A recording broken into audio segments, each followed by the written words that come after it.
Шайынды су тазарту құрылғылары кешенінің қуатын арттыру жұмыстары тәулік бойы жүргізілуде.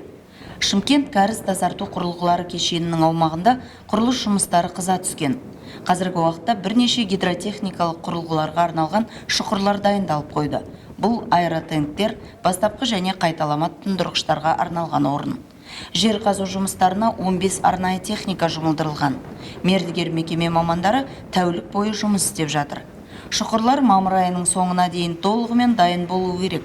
Онан кейін арматуралау және бетондау жұмыстары басталады. Артынша технологиялық тізбектер, қондырғылар, жабдықтар орнатылуы тиіс. Тазартылатын шайынды су көлемін тәулігіне 50 000 текше метрге ұлғайту үшін қажетті қосымша қуат көзі кешеннің жалпы схемасына енгізіледі.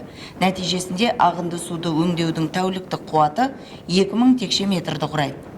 Естеріңізге сала кетейік, Шымкенттегі шайынды су тазарту құрылғылары кешенінің қуатын арттыру жұмыстары 2023 жылдың қаңтарында басталған болатын.